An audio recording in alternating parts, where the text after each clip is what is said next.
Hello everyone, this is part 56 of What If Naruto was in Anbu at 6, and I hope you guys enjoy this video and to like, to subscribe, to share, and check out the playlist. To see more, comment down below. Now let's start the intro. They call me a god. They call me a god. They call me a god. Join my membership, the perks are great. It's in the description. Kisum didn't wait for them to attack. He did not remain on the defensive, waiting for an opportunity to beat them as most stratagems dictated in a heavily outnumbered fight like this one was. The beast of a man charged them with a wild, elated laugh. He was also faster than he looked, a lot faster than he looked. He was on Shikamaru, Ino and Kiba before any of them could do more than stiffen in surprise.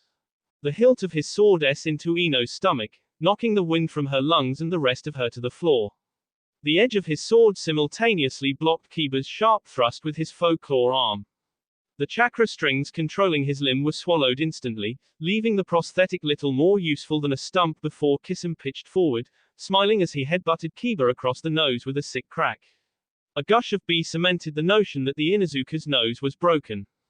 He went to grab at Shikamaru, but the shadow user's body melted into black, dispersing like wisps of smoke before reconverging behind the nuke ninja. Two kunai blades were drawn and thrust onto Kisum's broad shoulder blades. He was faster than he looked. With a swift pivot, the broadside of Kisum's sword took the hits, and then the blue-skinned shark man grabbed Shikamaru by the scruff of his shirt. Shikamaru felt his stomach lurch as Kisum lifted him clear over his head with one hand. Then he threw him onto the still-dazed Kiba, knocking them both to the ground. With twin shrieks, Ino's puppets took to flight again, hurtling towards him with fire and thunder. Serpents of water coiled up from the ground, swirling and hissing before they rushed at the two puppets. They banked and twirled in flight, evading the moving bee of water as Kisum diverted his attention to the other three that were joining the fray. He swung out with his sword, the edge meeting the swinging head of Yoshihiro's hammer with bone-rattling force. The Tsuchikage grit his teeth as his blow was repelled. Kisum was then swallowed by insects, a horde of them flying onto him like bees on a honeypot. They ate at his chakra with fervor that made Kisum laugh all the more. It almost tickled. A swirling vortex of water swallowed him up in their place, washing away the insects and drowning them all too easily before he dispersed it. Then, he once again turned, catching the Hyuga's wrist mid-strike, her fingers poised to land on the small of his back, to key the nerves along his spine. All too easy. When he saw her fingers crackle with lightning, he was not surprised. She, however, was, when he kept moving, pulling her forward and around him. Too late she saw his intent. She wouldn't be able to stop her attack. She'd fully expected Kisum to block her Juoken strike, so she charged up a lightning attack to strike at him when he stopped her. But he'd predicted her, and he was too fast, unbelievably fast. Now she found herself aiming instead, at Yoshihiro. The lightning shot out, and she watched it crack through the air, hurtling towards the Tsuchikage's sea. It was only his quick reflexes that saved him. He dropped straight to the floor, and instead of L through his sternum, the electric discharge instead tore apart his shoulder pauldron with a shriek of rending steel. He cursed and Kisum laughed before kicking her away. With his 6 enemies recovering their feet, Kisum spared them all a gleeful grin. Ready for round 2. It was a wave of shattered earth and splintered rock coming at him. Kakashi jumped, twisting through the air up and over the attack, landing behind the slug princess. He swung a kunai, its edge seeking the back of her only for the blonde to roll forward at the last second, retaliating with 2 shuriken thrown out behind her. Kakashi blocked both, reaching into his pouch with his free hand before tossing a gas bomb, hoping the Sannin would strike it and shatter the delicate shell. No such luck. With a casual catch and a toss, the older woman was rid of his trap with contemptuous ease. With a quick array of hand seals, Kakashi saw her hands come alive with the glow of chakra scalpels. The copycat Sharingan spun, carefully observing her movements. He was still rather surprised when those chakra scalpels were thrown, however. His first instinct was to block, but realized the non-corporeal blades would merely keep going. So he ducked, dodging the impressive attacks by mere inches before he rushed the legendary medic, dodging and weaving through more of her projectile scalpels as he went, swerving through the streets. Tsunad's attack did nothing to the surrounding objects but would be devastating for any human caught in its path. He reached her, she almost seemed surprised. He was faster than her, that was the advantage he had. He swung, lightning coating his fingertips. It was an attack meant to stun, the K-blow would come later. He hoped she'd block in reflex, she dodged instead, sidestepping almost too quick for his Sharingan to see. But he did see it, and because of that he was able to follow her movements, watching as she dug in the ball of her foot within 2 steps, her fisting back and hurtling towards his hip. Kakashi jumped over her again, cartwheeling through the air, he threw more shuriken at the woman, watching in satisfaction as she awkwardly dodged 2, the 3rd C into her arm. It was a shallow C, but it meant that she was sloppy. Tsunade was off focus. She was vulnerable. He landed and rolled forward immediately to avoid her attack. Even so, Tsunade still managed to hit him, coming so close that when she released her focus chakra where her foot would have made contact with his skull he still felt the miniature explosion at his back. It pushed him forward like some drunk had S into him. His roll became awkward and clumsy, and he actually fell to the floor instead of reaching his feet smoothly. She was off focus, but those punches were still incredibly dangerous. He scrambled to reach his feet throwing kunai and shuriken for all he was worth at the advancing Sannin. She was almost on top of him anyway by the time he found himself standing again. He drew 2 kunai, and jabbing at her quickly, putting her on the defensive as he met her head on, forcing her to dodge his superior speed. He left an opening, she took it. Kakashi ducked underneath her swing, trying to swipe at her stomach but she was too good for that, smoothly redirecting the momentum of her punch to skirt away from the S. He expected her to back off a bit more, to get some distance before she attacked again. She didn't. She whirled right back around, leaving herself so open and exposed Kakashi didn't even have the mind to take it. She shouldn't have made this move, no one should have made that move. Professionals were predictable, amateurs were surprising. He raised up his arms, coating every inch of his limbs in pure chakra.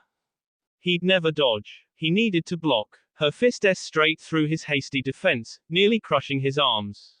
She would have if she'd used her focus chakra on his limbs.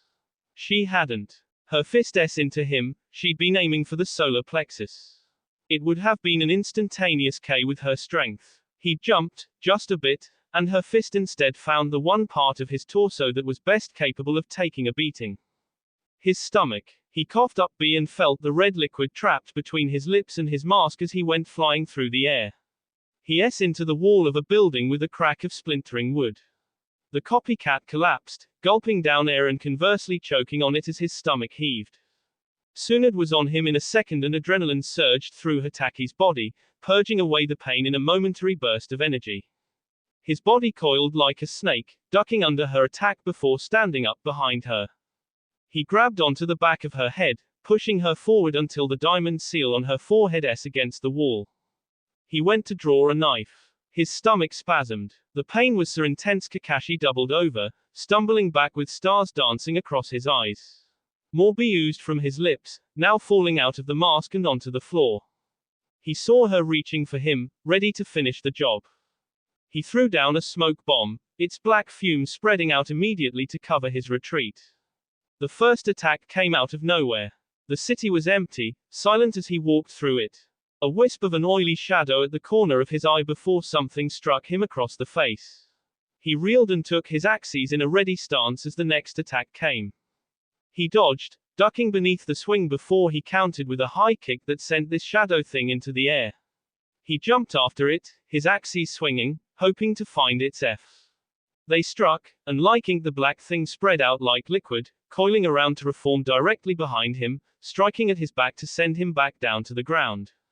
His arms absorbed the fall, and he sprang to his feet as quickly as he could before sidestepping, avoiding the thing's follow-up attack as he spun around, a full 180 spin, both axes glowing with chakra as they see into the thing's black F.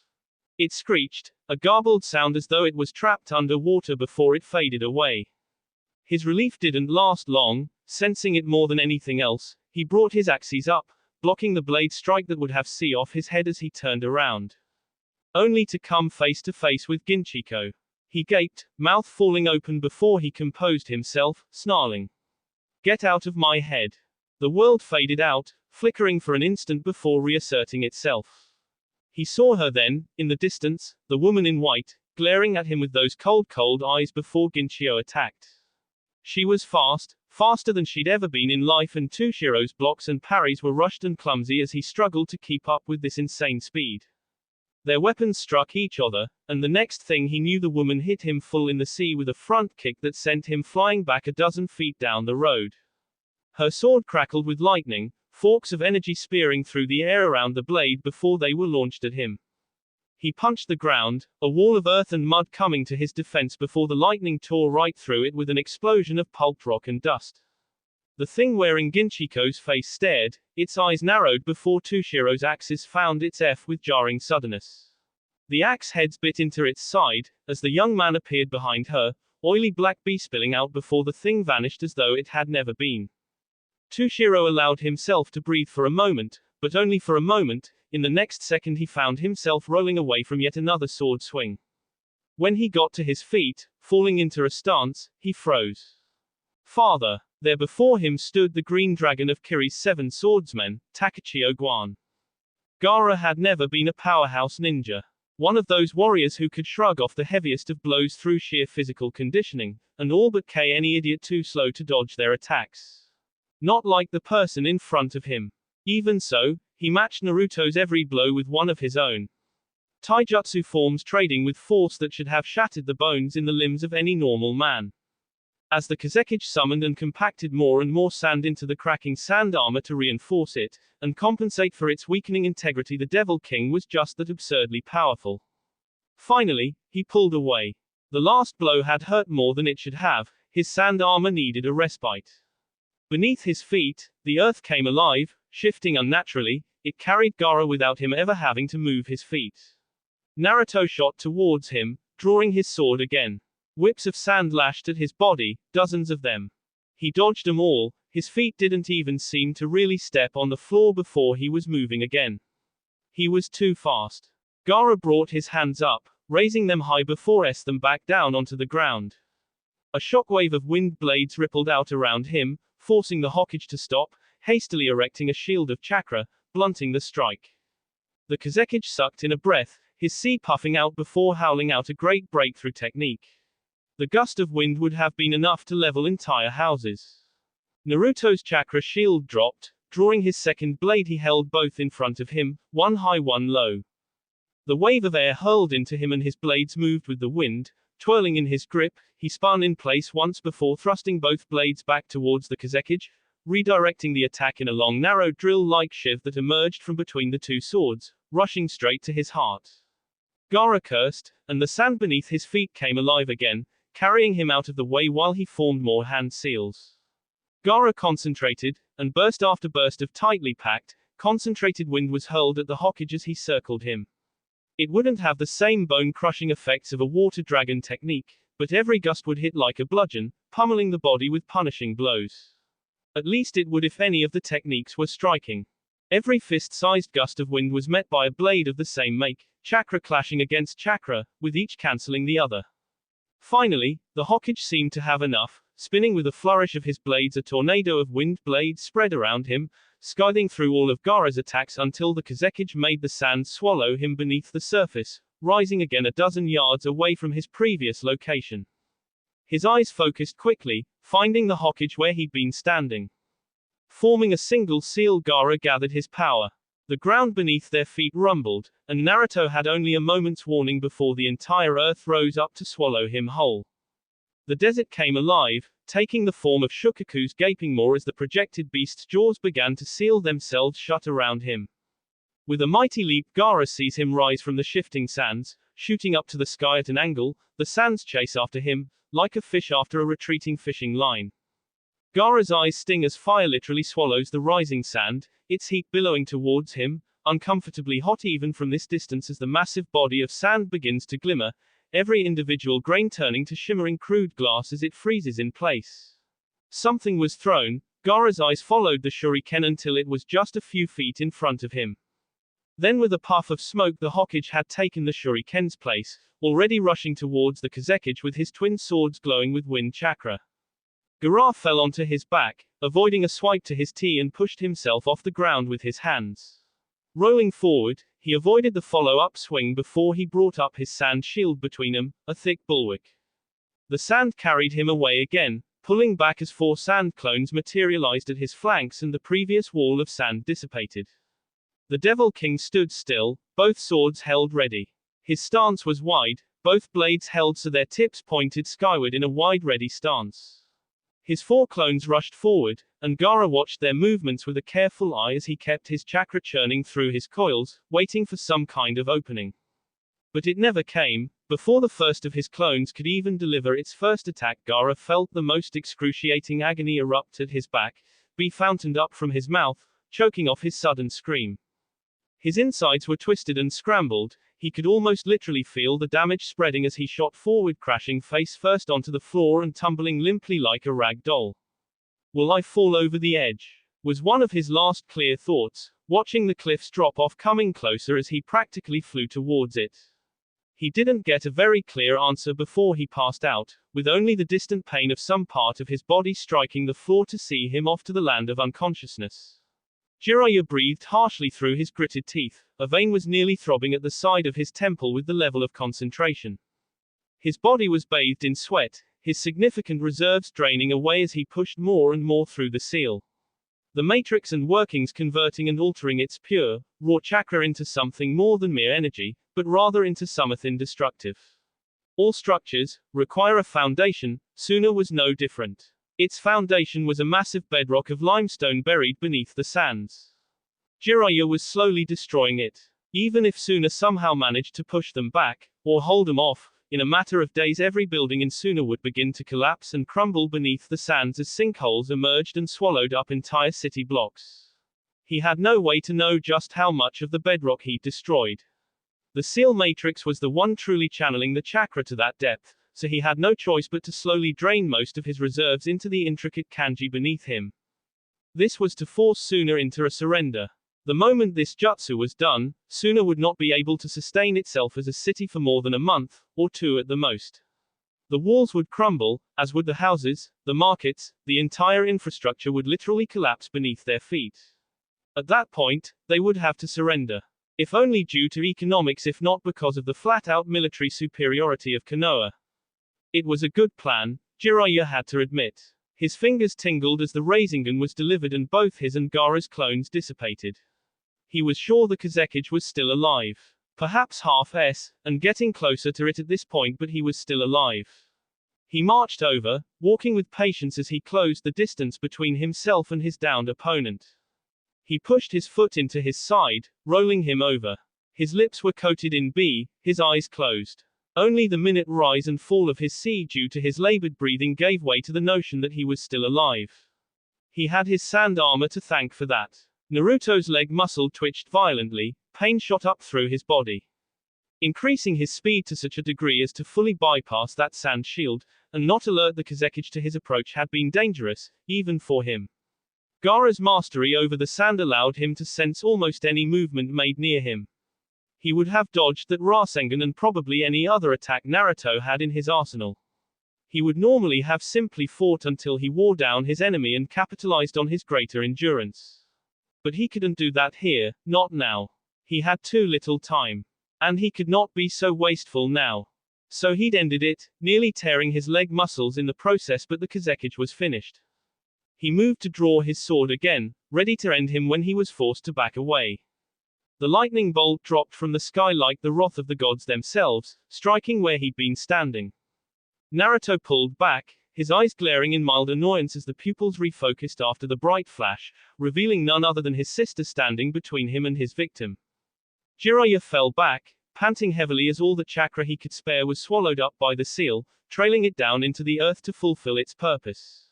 "We're done," he shouted to the Sound Four protecting him, their barrier standing right in the center of the village.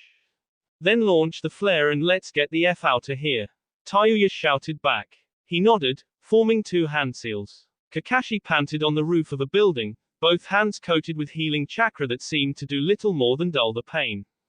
At least one of his organs was damaged, possibly hemorrhaged. The pain would have been excruciating if not for the ability to block out some pain receptors with chakra, he was sure of it. He felt another of his clones vanish. She was getting closer, he didn't have any more time to recover.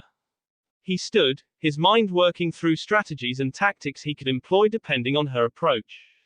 He sensed her before he saw her. Pivoting on his heel, he threw 2 shuriken, one towards her, one up and behind him, in a lazy arc. As expected, she blocked the shuriken that had been tossed her way, her foot extended to deliver what would undoubtedly be an unbelievably powerful dropkick as she fell.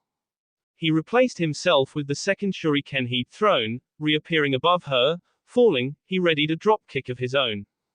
The woman landed, her legs stretched awkwardly, but her arms took the brunt of the blow as she absorbed his kick with a crossguard. Kakashi replaced himself again before she could push him off and throw off his balance. This time with the first, falling shuriken she'd blocked. He appeared at her side, already spinning with another kick that she had no defense against. She took the blow to the ribs, tumbling to the side of the angled, tiled roof. Stretching out his chakra, a shadow clone came into existence above her.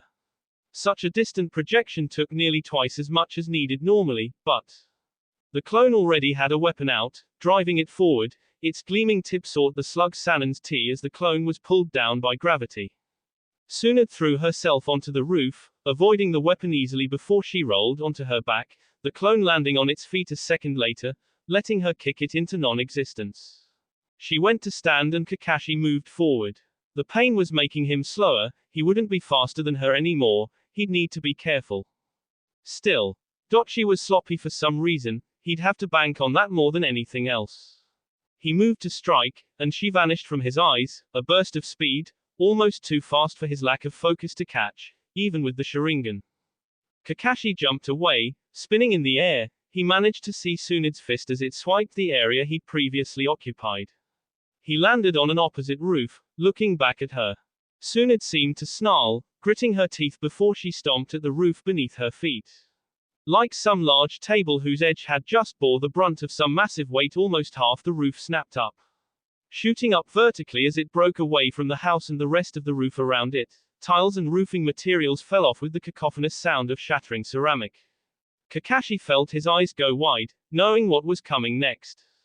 With a punch that snapped the chunk of roof in half, Tsunade sent 2 massive slabs of wood hurtling towards him. And Kakashi jumped right on one, using chakra to stick to its surface. Kakashi leapfrogged back over to Tsunade, landing behind her. He dodged her hasty blow before retaliating with his own sweep kick. The woman jumped over it, feet gliding over his outstretched leg before they found the roof again. She edged her fist back, ready to strike at him again. He was completely open. Then he formed another clone behind her. The clone hooked his arm into hers, his elbow at her shoulder and vice versa. Surprise and leverage allowed the clone to pivot his arm forward, putting his whole body in the motion. It grabbed the Sanon by the hair with its left arm and used that to awkwardly throw her. Then it followed after her.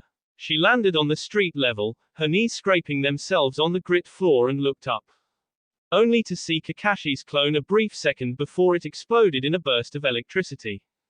Her entire body jerked and twitched, her pain receptors and nerves confused with an influx of electrical energy. She bit her tongue, and only her medical training allowed her to counter the effects quickly enough to remain standing.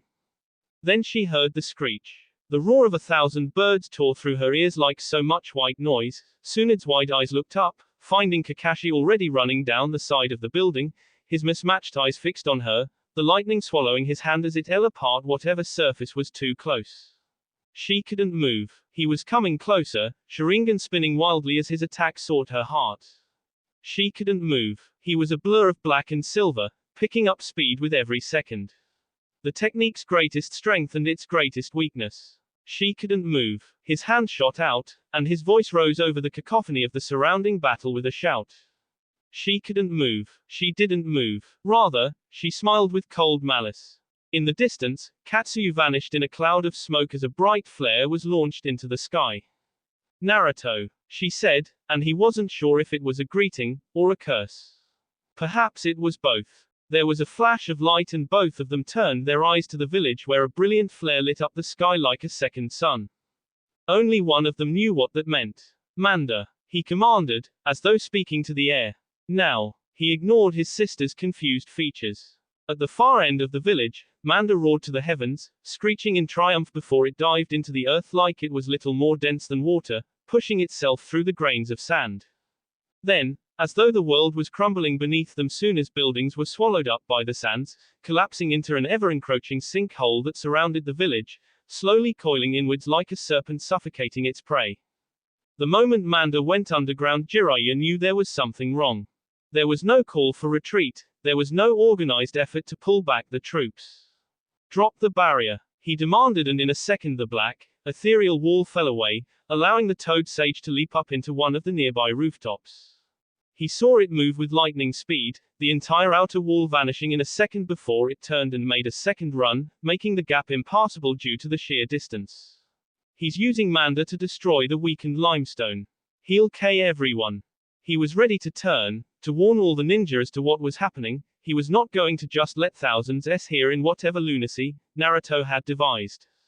Then the chasm turned, making a beeline straight for them. Jiraiya's eyes went wide in horror. No. No, no, no.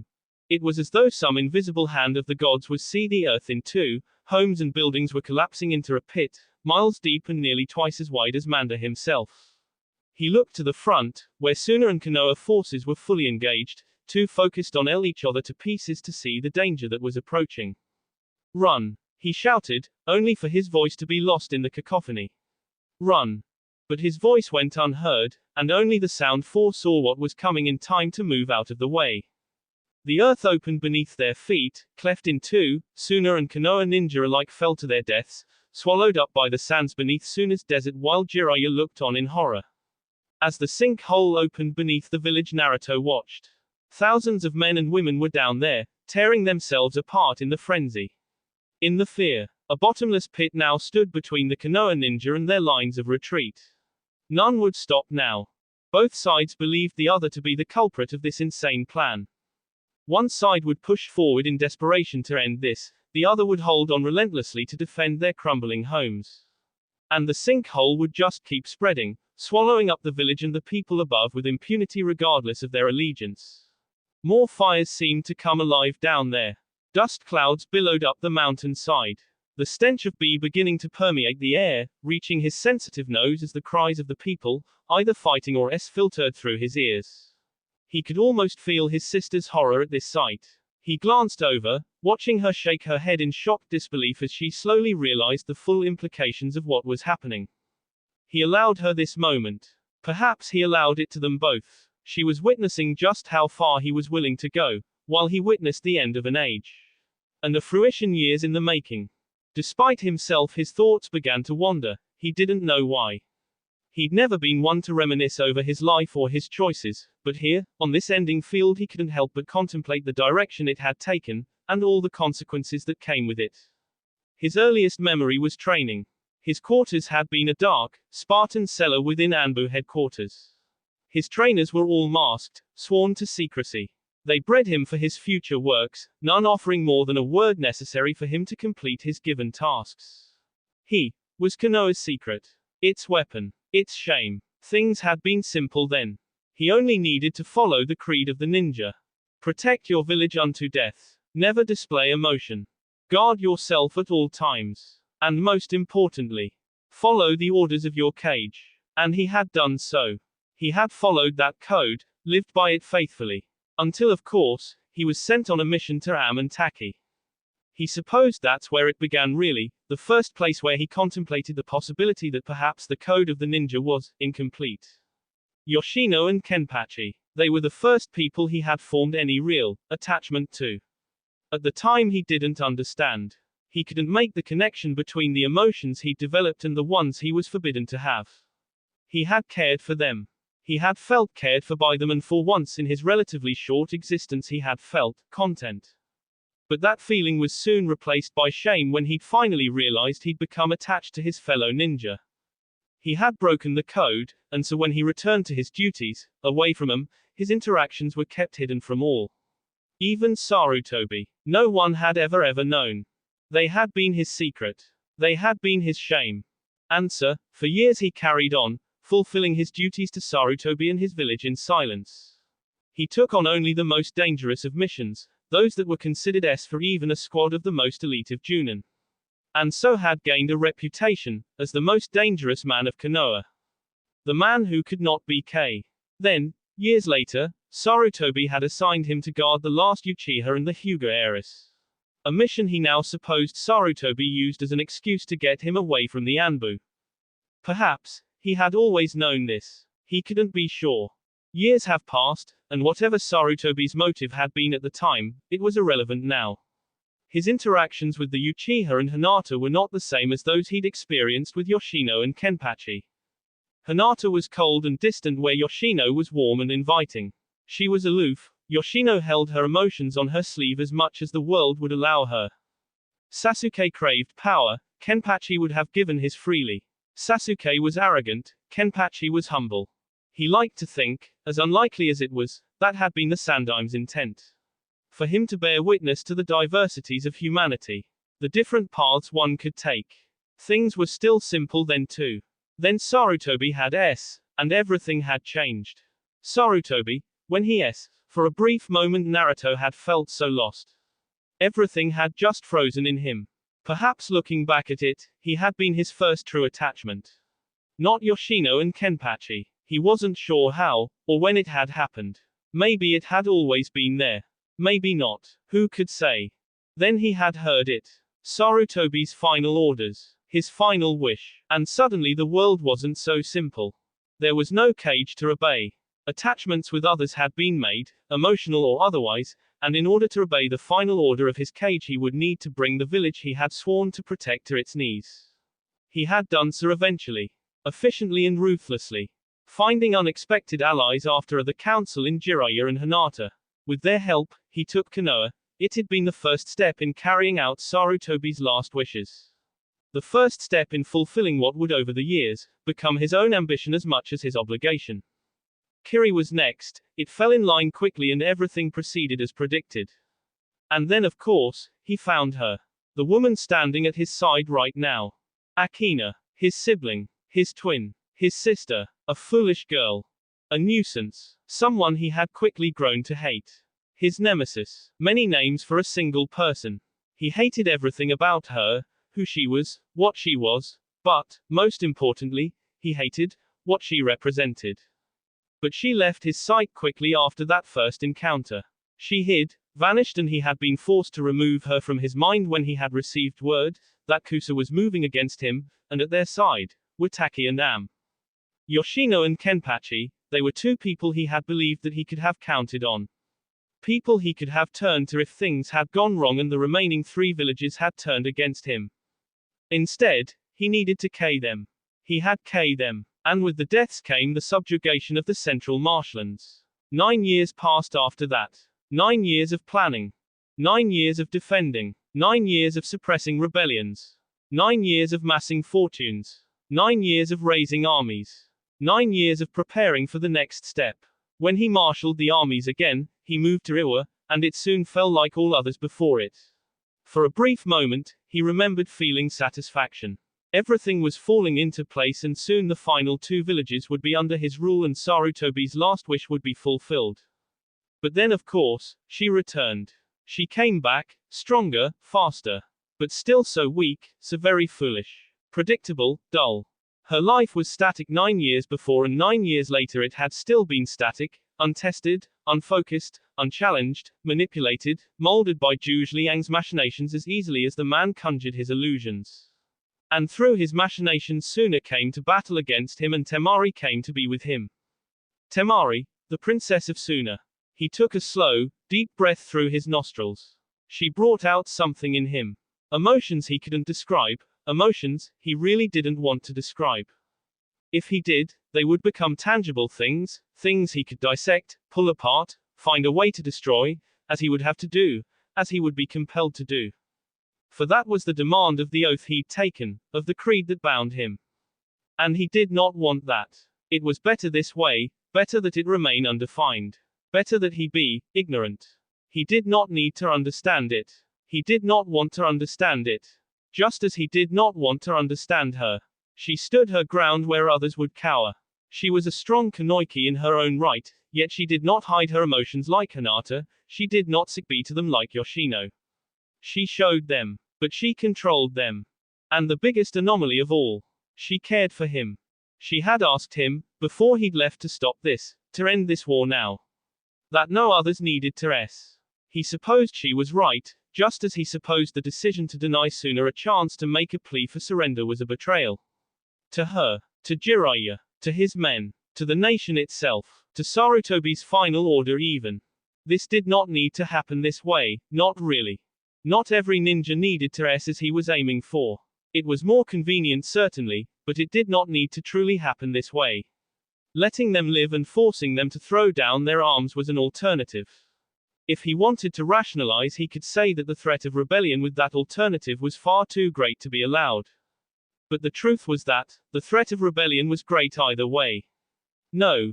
This battle was purely to satisfy his own weakness. His own selfish need for just one last great battle. One final stage, to put to use the purpose he was made for. Perfecting the K of other beings. By K more than anyone else had ever dreamed of. And now he could feel her stepping closer. Her anger was a palpable thing. She wanted to fight him, to K him even. Perhaps, she was right to try and perhaps, he was wrong to stop her. But he would stop her. He would stop her because he owed it to Sarutobi, to Guan, to Kakashi, to Jiraiya, to Ginchiko, to Hidetada, to Yoshino, to Temari, to Akina herself. He owed everyone a victory today. Because it was what this world needed, what it deserved. An end. I see you finally understand. Silence greeted his statement, as if unwilling to acknowledge it before the reply finally came. Yes. He turned to face her. Fires were billowing black clouds of putrid smoke into the air, blacking out the high noon sun and the sky above. He finally got a good look at her. Grime and soot smeared her face, her mottled grey cloak was moth-eaten and dingy, torn in certain places. She looked ready to fight. Still, whether from the sting of the smoke or her own emotions, tears made her eyes glimmer in the twilight of the shadowed noon. Why? She yelled, why all this? The pitch in her voice was anger, sadness, guilt, even perhaps, disappointment. And as he heard this, even now, here at the end, he felt a quiver in his stomach, churning with disquiet as he realized that he was still doing it, cataloging her emotions, organizing them before he allowed his mind to then analyze it, dissecting what he found there for possible means of attack and defense against her. What did you have to gain? To prove? Her voice rose when he didn't answer, and sadness overtook the anger there, though the fire in her eyes only grew. When she fought him, her grief would not be a deterrent. You could have ended it all.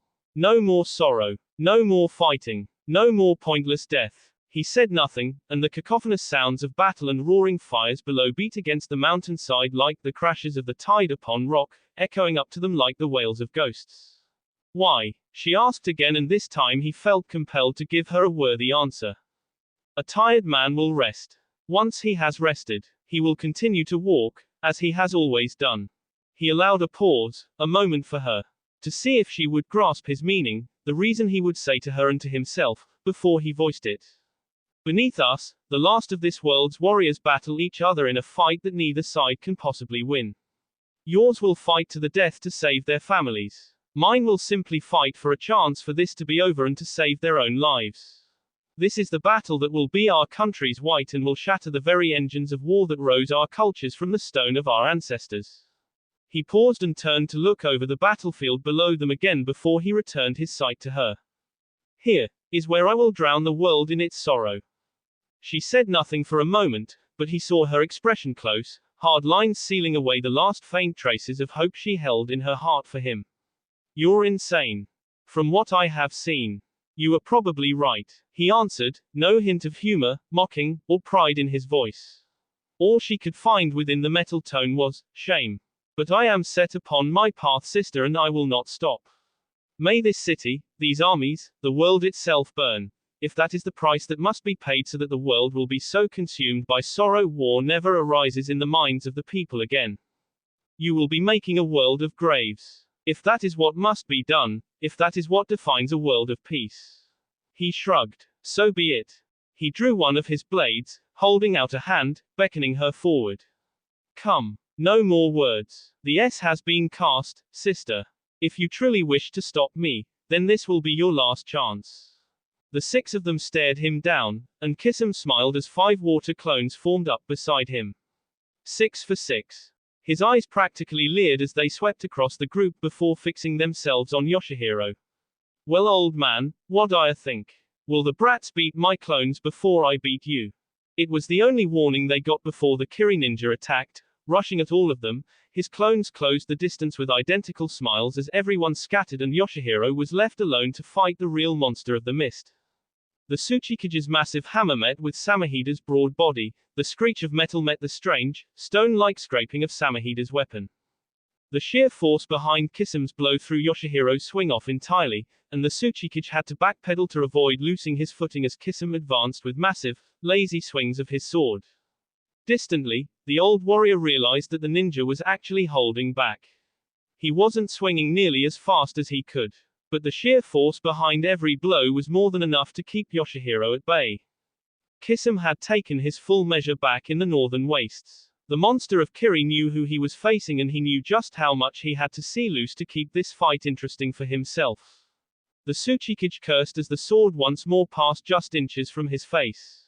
Splinters of rock gathered on his arm, encasing it in solid stone before he punched forward, the crushing blow meeting the broad side of Kisam's sword before the blue man shoved it aside, countering with a quick elbow to Yoshihiro's face that just grazed the crown of his head.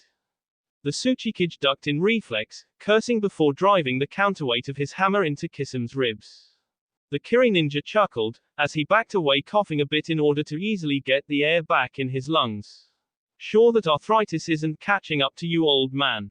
Left myself wide open there and you couldn't even make me feel it. The Tsuchikage growled somewhere low in his tea, taking a stance and charging forward, bringing his massive hammer to bear on the monster of Kiri. Every blow was turned aside or avoided, every swing just wasted energy as the new ninja seemed to laugh at his failed attempts. Finally, with a blindingly fast parry, Yoshihiro was left wide open, and the shriek of protesting metal rang loud through the village as Samahida s him across the sea, tearing open the sea plate of his armor. He was unscathed, but when he fell to the floor at the side of a building he could say that he felt it. When he opened his eyes it was to see Kisam standing over him, his leering, smiling eyes peering down from where he stood on the building's wall. A bubble of water churned between his outstretched hands before he pushed it forward. The bubble became a rushing pillar, as though water had just become as hard as stone that was falling down to crush the Tsuchikage beneath its massive weight. When the water struck the ground it was a roar of noise, as though a dam had suddenly been broken and the village was being flooded all over again, not unlike his first attack that had leveled almost a full city block.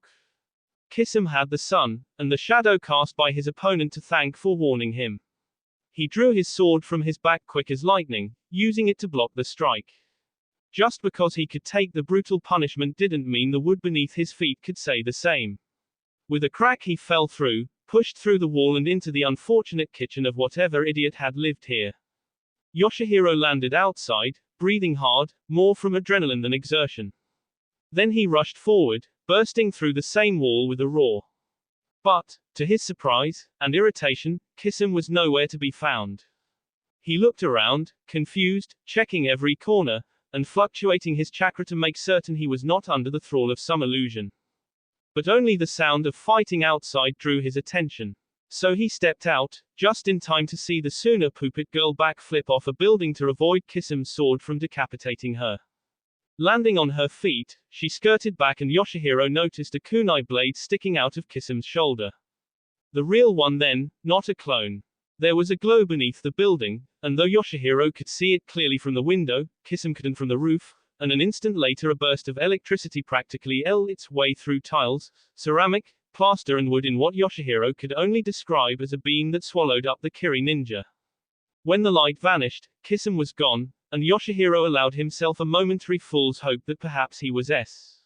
Then of course he had to walk out of the building with the shattered splinters of Ino's puppet gripped in his hands. Not bad, girly, he taunted, crushing the wood even more with a flex of his fingers. But not good enough. Yoshihiro heard her curse, and felt his own unease rise when he noticed that Kisam's clothing wasn't even singed. Nothing could have moved fast enough to get away completely unscathed. So apparently the attack did absolutely nothing. The Tsuchikage saw the boy with the prosthetic arm attempting to sneak up behind the monster of the mist. He would have told him not to bother. But before he could decide to open his mouth, the boy pounced. and was then backhanded into a wall. Come on, Kisum mocked. Are you people even trying? Not really. Kiba chuckled through what might have been a swelling jaw. I'm just the distraction.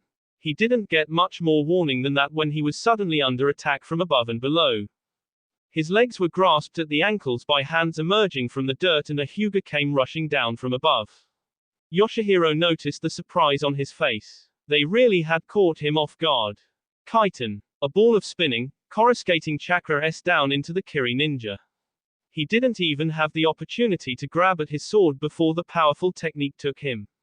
Yoshihiro had never taken a blow from the Hyuga's heavenly spin technique.